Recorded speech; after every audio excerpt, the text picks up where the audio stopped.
Hello friends, welcome to code handling. मैं हूं करण गुप्ता और आज के इस वीडियो में हम सॉल्व करेंगे LeetCode problem number 6 which is zig zag conversion. तो ये एक मीडियम लेवल प्रॉब्लम है और ये एक बहुत ही पॉपुलर प्रॉब्लम भी है, क्योंकि ये हमारी सारी ही फैंग कंपनीज जैसे Facebook, Apple, Amazon, Netflix, Google, इन सभी में पूछा गया है। तो ये आज का वीडियो बहुत ही इंपॉर्टेंट भी होने वाला है, क्योंकि इसे सॉल्व करने से आपकी लॉजिक बिल्डिंग बहुत ही अच्छी हो जाएगी।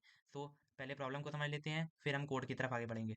तो प्रॉब्लम है कि हमें एक स्ट्रिंग दी हुई होगी और एक नंबर ऑफ रोज दी हुई होंगी कि कितनी रोज हैं, और उन रोज के अकॉर्डिंग हमें एक जिगजैग क्रिएट करना होगा उसी स्ट्रिंग से, गिवन स्ट्रिंग से। और फिर उस जिगजैग से जो हमें जैसा भी जिगजैग पैटर्न क्रिएट होगा, उससे हमें रो वाइज कैरेक्टर्स को उठाते हुए हमें एक नई स्ट्रिंग क्रिएट करनी है और वही स्ट्रिंग हमें रिटर्न करा देना है। सो आप एग्जाम्पल नंबर 1 और एग्जाम्पल नंबर 2 से समझ सकते हैं। तो देखिए, हम एग्जाम्पल नंबर 2 देखेंगे। इसमें दिया हुआ है गिवन स्ट्रिंग है पेपाल इज हायरिंग और नंबर ऑफ रोज दी हुई है 4। तो हम इसमें क्या करेंगे, एक्सप्लेनेशन में आप देखिए, हम 4 रोज के लिए हम एक एक करके आगे लिखते जाएंगे। वर्टिकली हम लिखेंगे। जैसे अब हम लिखेंगे पेपाल इज हायरिंग है, इसकी स्पेलिंग आप लिखते जाइए। कॉपी पेन उठाइए, पेन पेपर पे आप लिखिए PAYP। अब देखिए, हमारी चारों रो पूरी हो गई हैं। अब हम जिगजैग पैटर्न में डायगोनली आगे बढ़ेंगे। ALI, ये हमारा एक डायगोनल पूरा हो गया। अब हम फिर नीचे बढ़ेंगे, क्योंकि हम अपने टॉप रो पे पहुंच चुके हैं। अब हम नीचे की ओर आगे बढ़ेंगे नंबर ऑफ लास्ट रो तक। तो हम SHI, ये हमारी लास्ट रो आ गई है, चौथी रो। तो अब हम फिर जिगजैग पैटर्न में डायगोनली ऊपर बढ़ेंगे। RIN, और फिर हम नीचे बढ़ेंगे। जी हमारा लास्ट कैरेक्टर ऑफ स्ट्रिंग है, तो हम यहाँ पर रुक जाएंगे। अब हमारी ये एक डायगोनली जिगजैग पैटर्न हमारी क्रिएट हो गई है। तो अब हमें इससे क्या करना है, हमें इससे रो वाइज एक एक रो से सारे कैरेक्टर उठाने हैं और फिर उसे अपनी एक नई स्ट्रिंग या स्ट्रिंग बिल्डर में ऐड करते जाना है और फिर जो बनेगी वो हमें रिटर्न करा देना है। तो हम देखते हैं, हमने पहली रो से उठाया PIN, ये देखिए आउटपुट आप मैच करते जाइएगा, PIN। और फिर हमने दूसरी रो से उठाया LALSIG, तो देखिए ALSIG। और फिर तीसरी रो में हम बढ़े YAHR, YAHR। और फिर हम लास्ट रो में देखा, हमने जो एलिमेंट्स बचे हैं उसे भी ऐड कर देंगे, PI। ओके। सो इस एग्जांपल से आप बहुत अच्छे से क्वेश्चन को समझ चुके हैं, आई होप। सो अब हम कोड की तरफ आगे बढ़ते हैं। सो कोड में आप पहले आप ये देख लीजिएगा कि यहाँ पर आपका जावा सेलेक्ट हो, क्योंकि इस वाले प्रोग्राम को भी हम जावा लैंग्वेज को यूज़ करते हुए सॉल्व करेंगे। और चलिए हम कोड करना शुरू करते हैं बिना किसी टाइम को वेस्ट किए। तो अब हम पहले एक कंडीशन लिख लेते हैं, क्योंकि अगर हमारी नंबर ऑफ रोज दी हुई होगी 1, तो हमारा कोई भी जिगजैग पैटर्न क्रिएट नहीं होगा। तो उसके लिए हम एक कंडीशन लिख लेते हैं, इफ़। वो अगर हम नहीं लिखते हैं तो हमारा टाइम लिमिट एक्सीड हो जाएगा किसी एक केस में। वही एक केस होगा हमारा, number of rows is equal to 1। If num ROS, num rows, spelling ध्यान दीजिएगा सही होनी चाहिए, num rows is equal to 1। और हमें एक सिंगल स्टेटमेंट लिखनी है, तो हमें कर्ली ब्रेसेस की जरूरत नहीं होगी। रिटर्न एस, एस को हमें एज इट इज रिटर्न करा देंगे, क्योंकि हमारा कोई भी जिगजैग पैटर्न क्रिएट ही नहीं होगा, तो हमें कुछ कलाकारी करने की जरूरत नहीं है उसमें। सो अब हम अपने सेकंड स्टेप की ओर आगे बढ़ेंगे। हम अपने इसमें हमें अब हमें फॉर लूप के थ्रू हम इस पूरी स्ट्रिंग को ट्रैवर्स करेंगे और सारी रोज को ट्रैवर्स करेंगे पहले। उसके अंदर हम वाइल लूप के अंदर हम स्ट्रिंग्स को ट्रैवर्स करेंगे। तो चलिए, मैं पहले एक वेरिएबल में स्ट्रिंग की लेंथ को स्टोर करा लेता हूँ, S.length, जिससे कि हमें बार बार लिखना ना पड़े स्ट्रिंग डॉट लेंथ।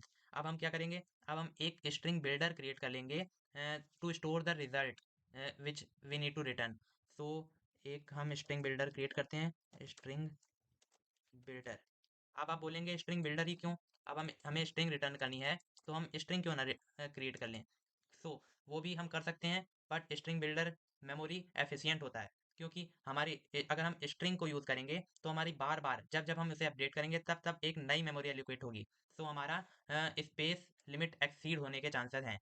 सो हम स्ट्रिंग बिल्डर का यूज़ करेंगे, जिससे कि हमारी मेमोरी बार बार एलोकेट नहीं होगी, हमारा एक ही वेरिएबल में हमारी जो स्ट्रिंग है वो अपडेट होती रहेगी।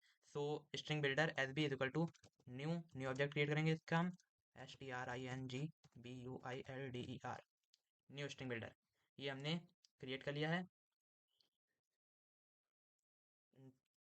टू स्टोर द रिजल्ट, ये हमने अपने रिजल्ट को स्टोर करने के लिए अपना स्ट्रिंग बिल्डर क्रिएट कर लिया है। अब हम क्या करेंगे, अब हमें कितने स्टेप्स आगे बढ़ने पे हमारा जिग्जैकली तो पहली ही रो में दूसरा कैरेक्टर कैसे मिलेगा, उसके लिए हम स्टेप्स क्रिएट कर लेंगे, जिससे कि हमारा हमें पता रहे कि हाँ कितने स्टेप्स आगे बढ़ने पे हमें दूसरा कैरेक्टर मिलेगा जो कि पहली ही रो में है।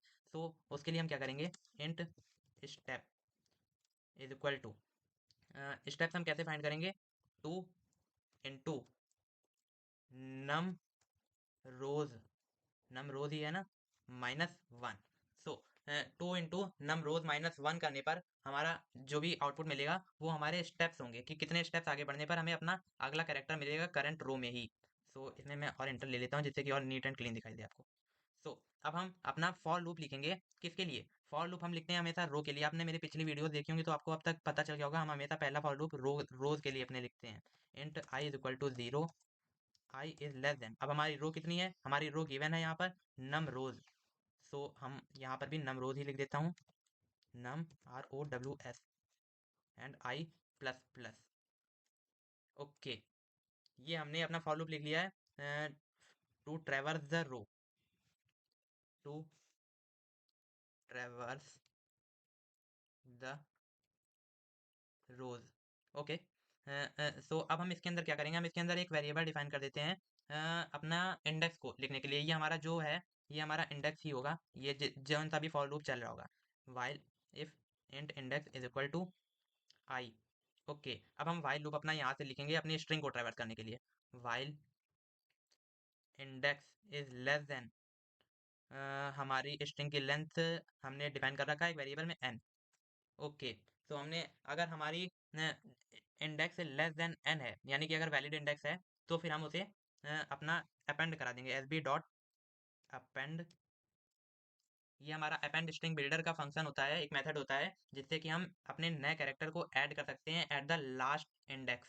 सो एस डॉट कैर एट, ये हमारा जो भी इंडेक्स पर होगा, जो भी हमारा इस इंडेक्स पर होगा वो हम इसको अपेंड करा देंगे। तो पहले लूप में हमारा इंडेक्स 0 रहेगा, 0 इंडेक्स पर जो कैरेक्टर रहेगा वो इसमें अपेंड हो जाएगा। ये वाली लाइन हमारी जो है, इस वाली लाइन से हम लाइन नंबर 10 से हमारे to add first and last rows element, इससे हमारे फर्स्ट एंड लास्ट रो के एलिमेंट्स ऐड हो जाएंगे। To add first and last row elements.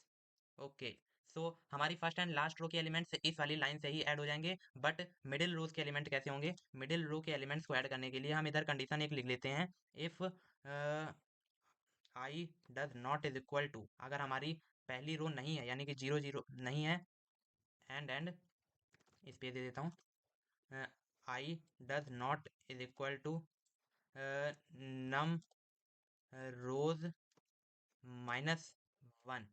हाँ, तो हमारी पहली रो नहीं है या फिर हमारी आखिरी रो नहीं है, तो फिर हम क्या करेंगे, हम एक नई डिस्टेंस स्टोर कराएंगे एक वेरिएबल में और उससे हम अपना नया इंडेक्स निकालेंगे और उस इंडेक्स पे जो कैरेक्टर है उसको हम ऐड करेंगे, तो वो हमारा मिडिल रो का एलिमेंट होगा। तो हम वो कैसे करेंगे, इंट, हमने स्टेप नाम से पहली वो ली थी, अपनी स्टेप्स को कैलकुलेट किया था, तो हम इसे S1 दे देते हैं। S1 is equal to step -2i करेंगे, 2 × i। सो इस तरह से हमारा हमें मिल जाएगा डिस्टेंस बिटवीन देम। सो ये हमारा डिस्टेंस मिल गया उस कैरेक्टर की कि कितनी दूर है वो वाला कैरेक्टर, कितनी डिस्टेंस कितने स्टेप आगे है वो वाला कैरेक्टर हमारा, जो कि हमारा डायगोनली है, मिडिल रो में है। सो उसे हम उसका इंडेक्स भी निकाल लेते हैं। S2 इज इक्वल टू, उसका इंडेक्स हमें कैसे मिलेगा, current index plus this distance कितनी है, S1। ओके, तो हमें ये हमें मिल गया। ये हमने ये वाली लाइन लिखी है, calculate to calculate distance of next character. Okay, ये हमने ये वाली लाइन लिखी है, to calculate the distance of next character, और ये वाली लाइन हमने लिखी है to find the index of next character. तो हमने ये वाली लाइन लिखी है इंडेक्स फाइंड करने के लिए। अब हमें जब इंडेक्स मिल ही गया है तो हम इंडेक्स को चेक कर लेते हैं कि इंडेक्स वैलिड है या नहीं। तो वो हम कैसे चेक करेंगे, if S2 is less then n, क्योंकि हमारी स्ट्रिंग की लेंथ के अंदर ही तो होना चाहिए, तभी तो वो वैलिड इंडेक्स होगा। तो ये कंडीशन हमने इसलिए लिखी है to check valid index. Okay, so हमने ये चेक कर लिया कि हमारा वैलिड इंडेक्स है या नहीं, और अगर वैलिड इंडेक्स है तो इस वाले कैरेक्टर को भी भैया अपेंड करा दो, S B dot append S dot char at S2। S2 है हमारा इंडेक्स, तो S2 वाले कैरेक्टर को अपेंड करा दीजिए आप। तो अब हमने इसे अपेंड करा दिया है। तो अब हमें अपने नेक्स्ट इंडेक्स के लिए वाइल लूप को अपडेट करना है। सो यहाँ हमारा वाइल लूप यहाँ पर आ रहा है। सो हमें यहाँ पर हमने अपने इफ कंडीशन से बाहर आ गए और ये वाली इफ कंडीशन से भी बाहर आ गए। अब हम यहाँ पर ये हमारा सेमी कॉलम कहाँ से आ गया जो हमें एरर देगा, पता नहीं। चलिए आगे देखेंगे रन टाइम में हम ऐसे। सो अब हम क्या करेंगे, अब हम अपने उसको अपडेट करा देते हैं इंडेक्स को, ताकि वाइल लूप आगे बढ़ सके। Index is equal to index step. Step हमने यहीं पर ही डिफाइन कर दिया था, जिससे कि हमें कितने स्टेप आगे बढ़ना है। तो हमारे हमने यहाँ पर पहला इंडेक्स अपेंड कराया और फिर हमने प्लस स्टेप करके उतने इंडेक्स आगे बढ़ गए, नेक्स्ट इंडेक्स हमें मिला और वो हमने नेक्स्ट इंडेक्स फिर अपेंड कराया। तो कुछ इस तरह से हमारा लूप चलता रहेगा और हमारा पूरा जिगजैग पैटर्न हमारा क्रिएट होकर मिल जाएगा हमें। और फिर जो हमारा एस बी में अपेंड हो के ये देखिए एस बी डॉट अपेंड हमने यहाँ पर कराया, यहाँ पर कराया, एस बी डॉट अपेंड होके जो स्ट्रिंग हमारी बनी होगी लास्ट में। तो अब हम यहाँ पर अपनी एस बी को रिटर्न करा देंगे। Return S B. अब एस बी को ऐसे ही नहीं रिटर्न करा सकते हैं क्योंकि एक स्ट्रिंग बिल्डर है और हमारा रिटर्न टाइप यहाँ पर स्ट्रिंग है। तो यहाँ S B dot to S T R I N G, S B dot to string करके रिटर्न कराएंगे। अब चलिए रन करा लेते हैं। हमने प्रोग्राम को चेक नहीं किया है, बट रन करने पर कोई एरर ना आए तो अच्छा है। अगर आता है तो हम उसे देख लेंगे। ग्रेट, नहीं आया, कोई एरर नहीं आया, मतलब हमारा कोड एकदम बढ़िया था। आप देखिए कोड हमारा बढ़िया है, बट इसे सबमिट करके भी देख लेते हैं, कहीं हमारी कोई टाइम लिमिट एक्सीडेड की प्रॉब्लम तो नहीं आ गई।